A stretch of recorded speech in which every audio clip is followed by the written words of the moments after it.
early, say, founders of public education, around the turn of the 20th century, I believe. And they saw public education as a means of undermining Christianity and overthrowing our constitutional form of government.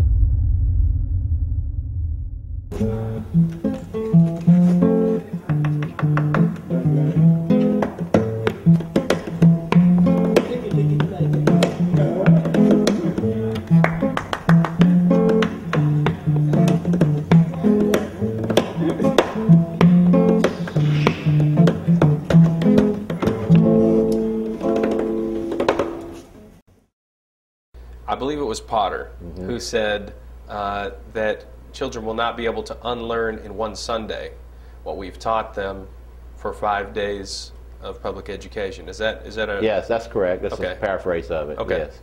Tell me about that. Who was Potter? Well, he was one of the signers of the first Humanist Manifesto, and one of the really, early, say, founders of public education, around the turn of the 20th century, I believe.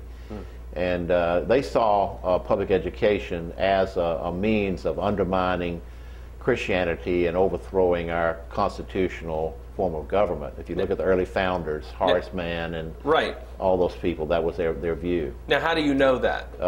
They wrote about it. We've written about it. There's a book that was written in 1963 by R.J. Rushdoony called The Messianic Character of American Education. And he went back and researched the writings of all the founders of public education, Horace Mann, Thorndike, a number of these early founders, and just quoted them, found their research, and they were very explicit in that public education or state-run education would be used to undermine a Christian heritage. You can't understand your future until you understand your past. Right. What is the past? What did the founding fathers use in terms of education, and where did public education actually come from, and when?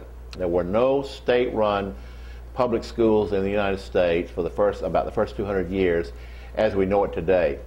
When the Puritans immigrated over from England, they came over by congregations and settled towns, and they set up community schools which were church-run. Would you call those the equivalent of a Christian school then? They would have been like a Christian school. They were explicitly Christian. They used the catechism. Well, they certainly taught from the Bible. Yeah, and yes, that's right. And in the South, it was even less connected to even the community. There were private academies, and there was no state involvement. And by 1845, it really took hold in New England, particularly Boston, where Horace Mann sold the idea to the legislature that we'll have a state-run system in Boston and Massachusetts, and that was the beginning of the state-controlled public school system. So for about how many years have we had public education in the United States? We've had a state-run public system starting in 1840. So roughly 160, 170 years. But in the South, it didn't really become dominant until during Reconstruction. And the pastors and the Christian leaders have just been slow to wake up to the new emergency. They think somehow they've got influence in these schools, and they have no influence at all. I know that Exodus Mandate is a Christian organization, but there's plenty of people who just want to get their kids out of the abysmal public education system anyway. Right. Just because it's a really bad education system on a global ranking. Right. Correct? That's right. We don't think you have to be a Christian to love your children. So a lot of people who don't have a Christian faith are pulling their kids out and teaching them at home, putting them in private schools. In some cases, they put them in Christian schools. The United States is falling behind many other industrialized nations just in basic performance in math, science, and basic reading and writing skills. It's a failed system. Now, we spend fortunes on our kids. We spend fortunes per student. Why is it not working? Anything that works well in society generally operates on the free market. You know, if you look at the Soviet collective farms, wheat farms in the 1920s and 30s, you know, they kept having a new reform plan every 5 years. They call it a 5-year plan, but they never grew any wheat. And there was mass starvation and famine in Russia because it was based on a socialistic, faulty model. And let's say anything to do with eating, food, restaurants, operated, the state ran it. Let's say the state of Virginia. So you had to live in food districts. That's a scary You couldn't cross into the next county to eat in another restaurant. You only could eat off the menu they gave you.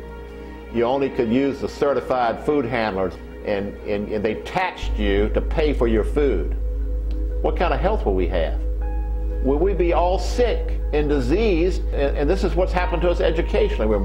It's affected us morally, it's affected our morale, it's affected our ability to perform.